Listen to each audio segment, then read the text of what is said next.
Hey everybody, it's Josie. Welcome back to Cedar Creek Homestead. I hope everybody's having a good morning. I know that you normally have we normally have this talk on Tuesday night, but I got called away from the farm yesterday and didn't get home till yesterday evening, and I just wasn't able to get that. So if you'll forgive me, I will get back on track with our Tuesday videos next week. And but I had something I wanted to share with you, and so I wanted to go ahead and do our talk, but it'll just be Wednesday instead of Tuesday this week. Well, like I said, I was away from the farm. Here comes the train. Okay, so as we were coming back into our little town last night and driving through the countryside back to the farm, I noticed that a lot of people are putting their Christmas lights out, and it got me to thinking about when I was a kid and how excited we were to see all the lights as we drove through, going from our house to Grandma and Grandpa's house, or going to coming home from school in the evening times. You know, it's starting to get a little bit darker in the evenings now, and the lights would be on. It was always such a joy to all of us kids to see that somebody else had put their lights up, and it brought me right back to childhood yesterday, seeing all the pretty lights that people had, and all their ideas of their decorating. And I didn't see anything just crazy over the top. I saw just, you know, nice lights along the roof lines, and you know, people had their trees wrapped in lights, and I thought about all the times that we spent putting lights out. That was one of Howie's favorite things to do at Christmas. He didn't care a whole lot about you know, the Santa Claus and all that kind of stuff, but he loved Christmas lights. And I think about all the times that he spent putting up lights, usually right after Thanksgiving, and we have a big wooden cross in our yard, and somebody had mentioned seeing it back over my shoulder, and that's what that is. At Christmas time we have that cross lit up, and at Easter time we have that cross lit up, and so I'll be dragging the Christmas lights out and getting that wrapped up and lit up. And he always liked to have those little deer, those little reindeer that are the motion activated. You know, they're raising their little heads up and down and turning from side to side. He loved those. He loved white lights, but he loved the colored lights too. But here in the last few years, well, we've had a mix of lights, and I have a whole tub of electrical cords and stuff. And Blade was laughing. The night before last, he was telling Cheyenne about getting to set lights up with his dad, and how every year, he said, I really like the lights, but he said every year they would just be rolled up lights, because you know, you'd be real faithful and methodical putting the lights out, but when you rolled them back up, you know, some years he wasn't so careful. Howie wasn't so careful in putting them back up. You know, he would just kind of pull them all up and put them in that tub, and so they would come out tangled, and but that was just the way it was. And you know, at the time that was aggravating, but I look back on it now, and that's that kind of memory makes me smile, thinking of Howie in that way. And that's the way I'm gonna look at it. But anyway, coming through the countryside and looking at the lights, it got me to thinking about childhood, and how it is the wonder of childhood with Christmas, and how fun it is to see their little faces. Now this year, our little baby Howie, you know, he's just 3 weeks old, and so he's not going to enjoy that, but he will next year. But I still enjoy it, and I think Blade and Cheyenne enjoy it. And now back behind you guys is Papa Tex's house and Terry's, and they have in years past, and Howie had a light competition. They'd try to outdo each other on their lights, and Grandpa right now is ahead of us. We haven't put a light one out, and they're slowly filling up their backyard. Their backyard kind of angles just a little bit, so it kind of faces our backyard, and kind of kind of competing against each other a little bit. And it was always out of fun and always out of love and something that made them smile. And we'll take part in that. You know, when I think about childhood, I think about every year.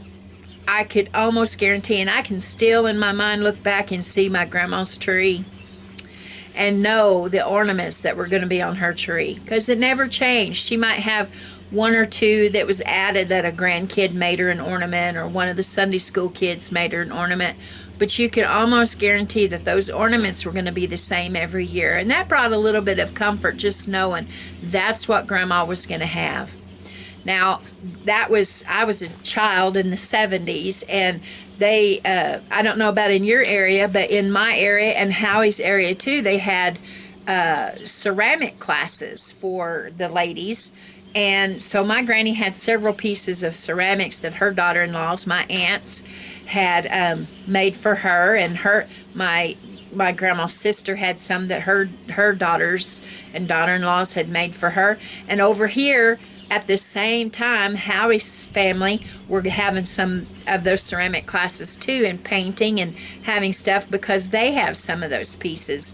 And one of the pieces that I remember fondly of my grandma's was a little ceramic Christmas tree. It wasn't, you know, it was about, oh, you guys see the rip in my sleeve of my jacket. I'm sorry about that.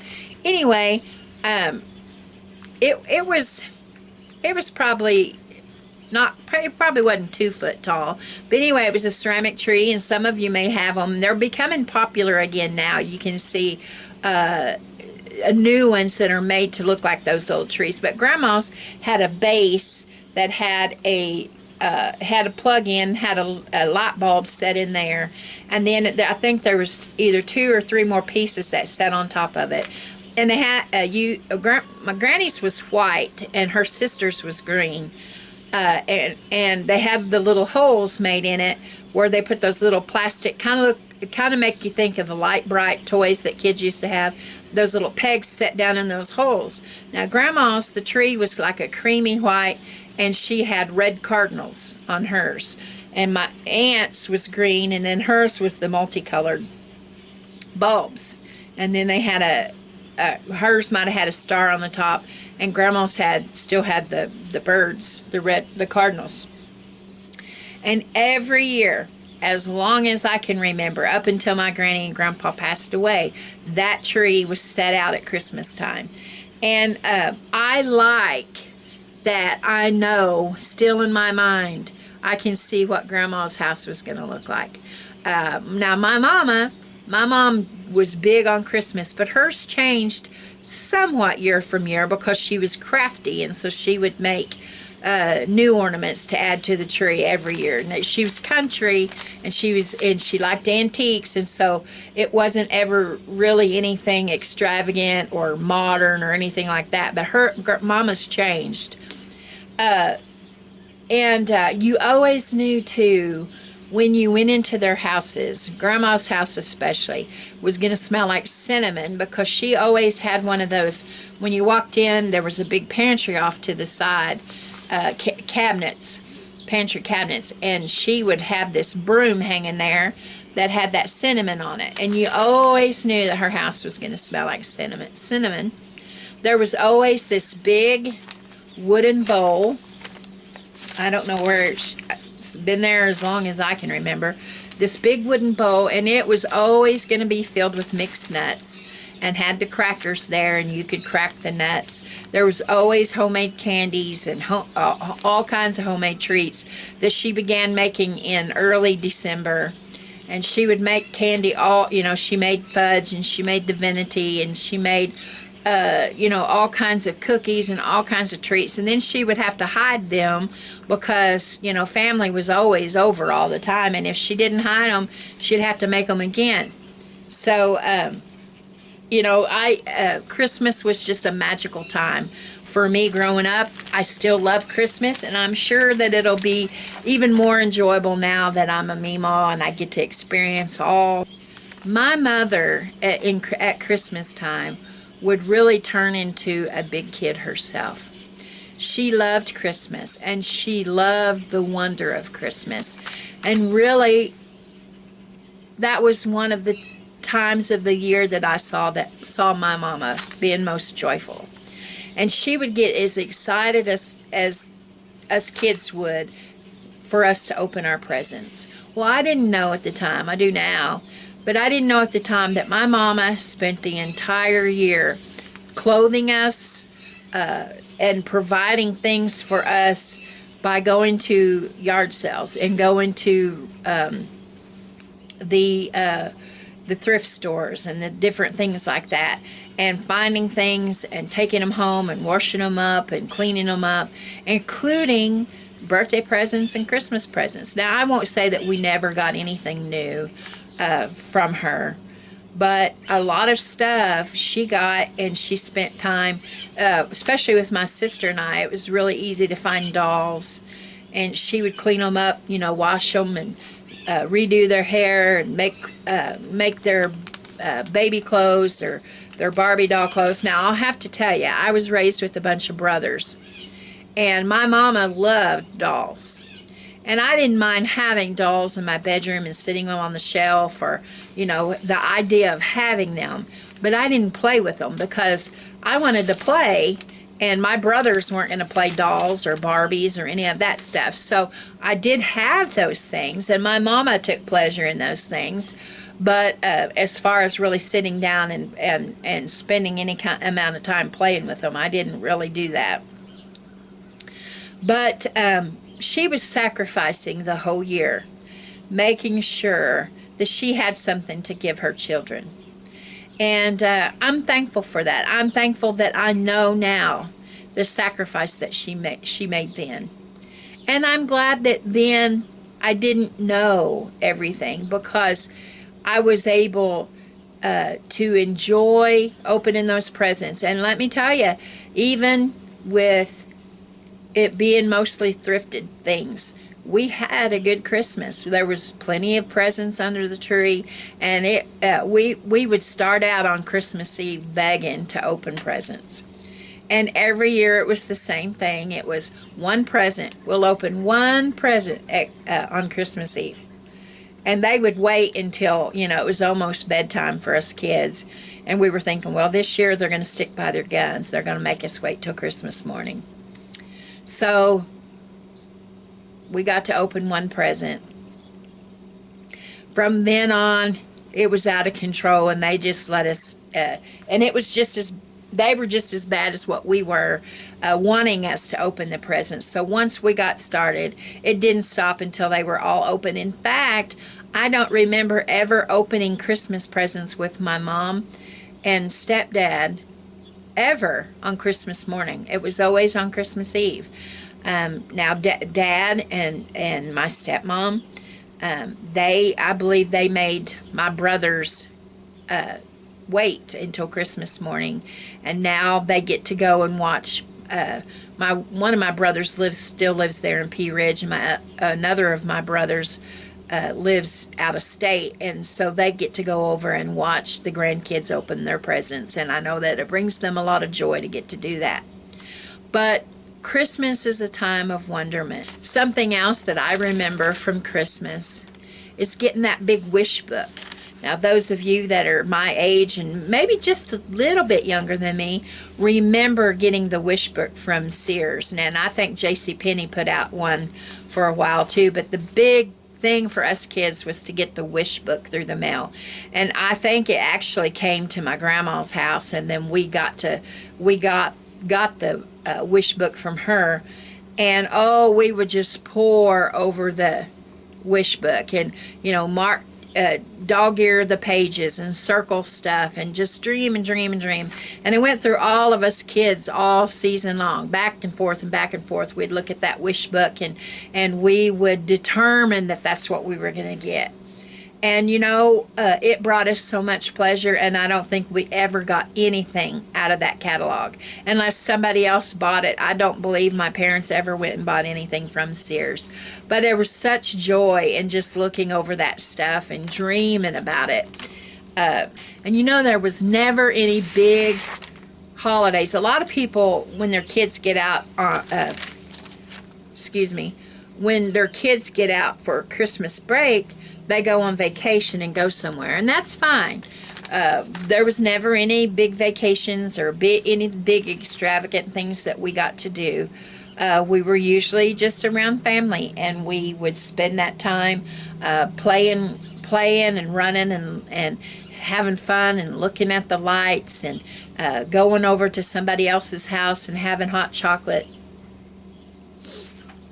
And one of my favorite memories to do with the church, besides the Christmas play that we did every year, and trying to herd all them kids, herding them kids for Christmas play study is like herding cats. It's almost an impossibility. But Howie and I, boy, we would get those little boogers up there and try to get them to read their lines, and they would goof off until I was sweating bullets by the time the Christmas play rolled around, and all of the parents and grandparents was there to watch their little sweethearts in the play. And I just knew it was going to be a fiasco.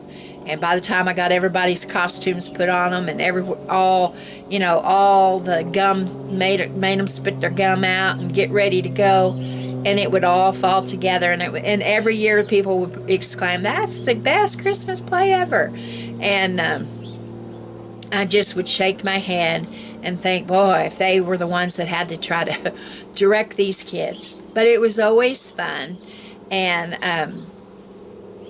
so enjoyable to look back and think on all of the different Christmases that we spent enjoying the simple things. Now, you fast forward to today, and oh my goodness, it's hustle bustle here, there, and everywhere, and we've got ourselves so wrapped up in activities constantly this time of year. There's Christmas parties with one spouse's work, and then Christmas party with the other spouse's work. And then, you've got your school programs, and you've got your church programs, and you've got, the neighborhood party, and maybe your kids have got parties to build gingerbread houses, and you got to go Christmas caroling, which is really fun. I love going Christmas caroling, and it doesn't seem like now around here anyways, it doesn't seem like we have much of that anymore. People getting together and going around the neighborhood, and especially stopping at the shut-ins that can't get out and go to services, or don't have family close by that's going to be coming and visiting. It's nice to go by their houses and sing to them, and we've got many Christmas memories of going Christmas caroling and going to the shut-ins. And we always ended ours at we had some elder people in our church. We always ended up there, and she would have a big pot of hot chocolate and cookies made for the kids to enjoy, and it was always fun to go and spend a little bit of time with them. But back to today, we're so just stretched in so many directions that by the time Christmas gets there, you're so tired and you're so stressed. The kids rip their presents open, and you just kind of throw yourself back on the couch and let out a big sigh and think, where in the world has December went? And today's December the 1st. And so I want to challenge us to take this time. Now, I've been preaching to you guys, not really preaching, but you know what I mean, to keep taking steps forward, moving forward. But I got tickled when I was thinking about this morning, because I thought, I want to tell you to take a step back. Just for this month, take a step back and relax a little bit. If you have to, say, we can't do all of the activities, we can't be every place and 2 or 3 places in 2 or 3 different directions every day of the month. You're going to be so stressed, and that's not what this is all about anyways. Yes, we still need to prepare. We still need to, if you see things on sale that's a good prepping item, something good to stock your freezers and your pantries, we still need to do those kind of things. But let's take a step back and enjoy the season. Let's try to find the wonderment that kids find. Set you up a little place on your counter and put you some hot chocolate up there, or some tea or some coffee, and some of the trimmings, and sit back at night. And one of mine and Howie's favorite things to do was to turn all the lights off except for the Christmas lights on our tree. We have white lights on our tree, but it doesn't, to me, it's I love the colored lights, but the white lights are so relaxing. But try that. Get you a cup of your favorite hot cocoa or coffee or tea, and turn all the lights off, and turn all the chaos and the all of the news and all the stuff that pulls your thoughts. Sit back and just sip your cup of whatever and look at the Christmas lights and let yourself relax. You're going to need it this month. It's a busy month. When we were kids in the 70s, there wasn't a whole lot of cartoons to watch. Saturday mornings you got to watch cartoons, and they might have had a couple of cartoons when you came home from school in the afternoons. But other than that, you didn't have cartoons. But around the holiday time, what did they start doing? They started having the Christmas cartoons, or whatever those little cartoons from the 70s were. I don't know if you could really call it a cartoon. You know who I'm talking about, like Santa Claus is coming to town, and Rudolph the Red-Nosed Reindeer, whatever those were, little cartoons like that. Those were out, and we every year got to watch those, and they still come on, the Christmas classics, and those were Howie's absolute favorite Christmas cartoons. It didn't matter what come out today, the modern stuff. Howie wanted to watch the old ones, and he looked forward to getting to watch them. Now, one of the cartoons that he didn't really care for, as far as cartoons in general, and I know there's going to be some fans out there of this particular cartoon that hopefully you don't get mad at me, was Charlie Brown. Howie was not crazy about Charlie Brown.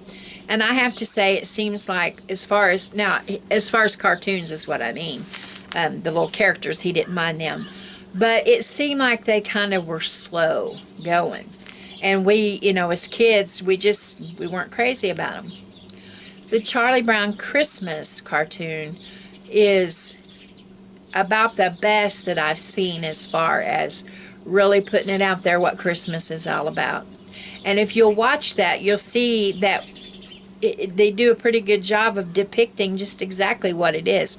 Hustling back and forth, trying to find the perfect gift. And they go to that shopping center, the mall or whatever, and they're up and down the escalators, and, then they work trying to find the perfect tree, and they have all of the confusion at the Christmas pageant when they're trying to get everybody to learn their lines and take their parts and all of that kind of stuff. And that's all the stuff I just told you about, how it was when I was a child, and how Howie and I, being in the church and in the ministry, how we worked with those kids in the Christmas play. The Charlie Brown Christmas movie really brings out all of those kind of things. And my very favorite part is at the very end when Linus comes out on stage, and he just very simply tells the scripture and puts it right out there what the first Christmas is, what Christmas means. And he tells a quick little version of the first Christmas. Now, the very first Christmas was kind of like it is today. And I know you guys are scratching your heads thinking she's plumb crazy. But it was hustle and bustle, just like today is. And But it wasn't, of course, because everybody was going to here, there, and everywhere trying to find the perfect gift or the perfect tree. The reason that it was hustle and bustle in those days is because Caesar Augustus had decreed that they all had to go to their home cities to be taxed or to be counted, to be registered there in their birthplace. And so Joseph and Mary made the trip.